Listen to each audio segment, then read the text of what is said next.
السلام علیکم ورحمۃ اللہ تعالی وبرکاتہ نحمده ونصلي على رسوله الكريم اما بعد فاعوذ باللہ من الشیطان الرجیم بسم اللہ الرحمن الرحیم۔ حصول برکت کے لیے ایک بار درود شریف پڑھ لیجئے۔ اللہم صلی علی سیدنا و مولانا محمد معدن الجود والکرم وآلہ وبارک وسلم۔ سامعین اکرام، میں جیش محمد مصباحی آج پھر آپ کی خدمت میں ایک اور ویڈیو لے کر کے حاضر ہوا ہوں، جس کو میں نے ولادت با سعادت کے نام سے موسوم کیا ہے۔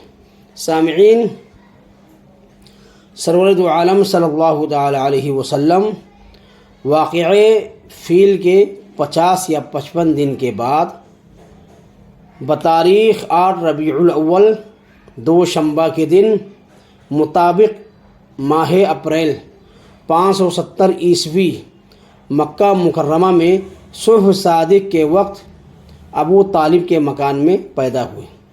ولادت با سعادت کی تاریخ میں مشہور قول تو یہ ہے کہ حضور نبی کریم صلی اللہ تعالی علیہ وسلم 12 ربیع الاول کو پیدا ہوئے، لیکن جمہور محدثین اور مورخین کے نزدیک راجح اور مختار قول یہ ہے کہ حضور نبی کریم صلی اللہ تعالی علیہ وسلم 8 ربیع الاول کو پیدا ہوئے۔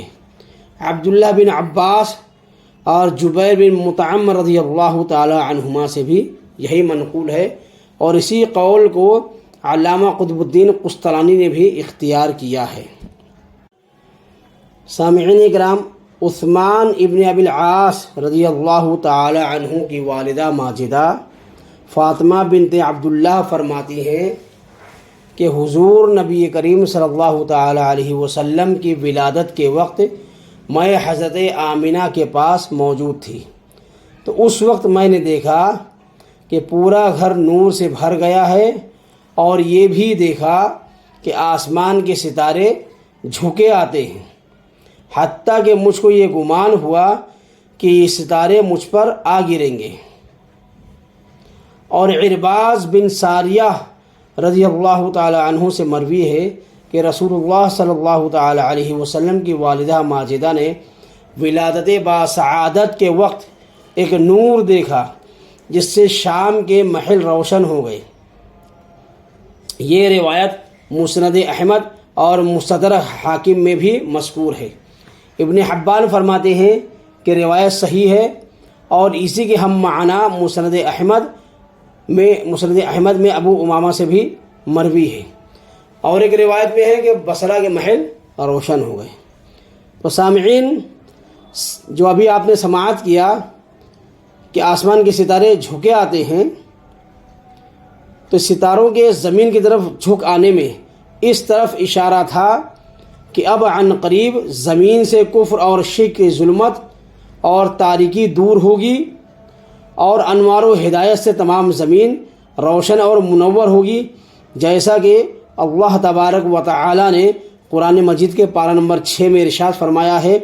اس کا ترجمہ میں آپ کے گوش گزار کرتا ہوں کہ تحقیق تمہارے پاس اللہ کی جانب سے ایک نور ہدایت اور ایک روشن کتاب آئی ہے، جس کے ذریعے سے اللہ تعالی ایسے شخص کو ہدایت فرماتا ہے جو رضائے حق کے طلبگار ہوں، اور اپنی توفیق سے ان کو ظلمتوں سے نکال کر نور کی طرف لے آتا ہے۔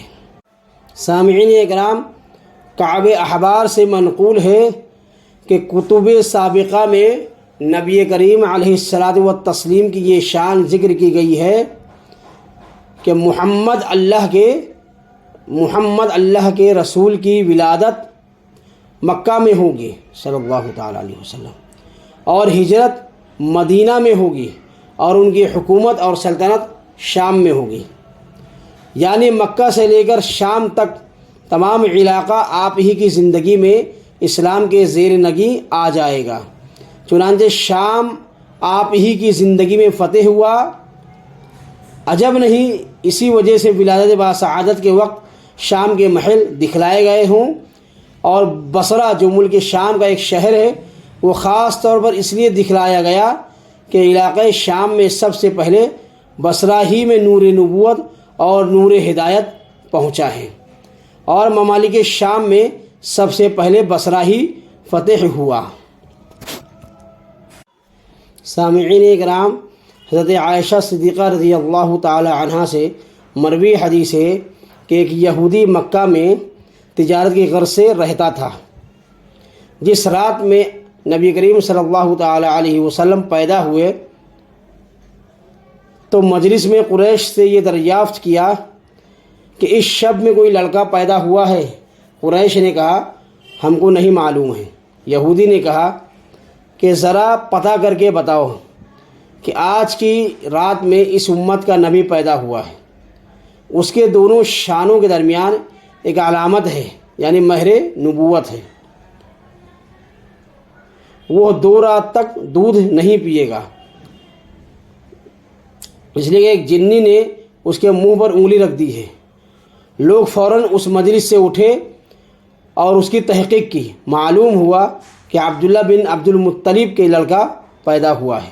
یہودی نے کہا کہ مجھ کو بھی چل کر دکھلاؤ۔ یہودی نے جب دونوں شانوں کے درمیان کی علامت یعنی مہر نبوت کو دیکھا تو بے ہوش ہو کر گر پڑا۔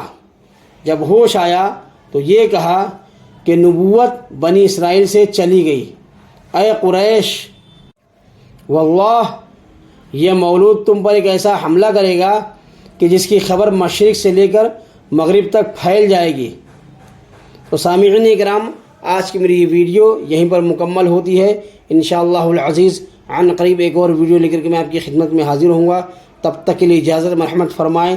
السلام علیکم ورحمۃ اللہ تعالی وبرکاتہ۔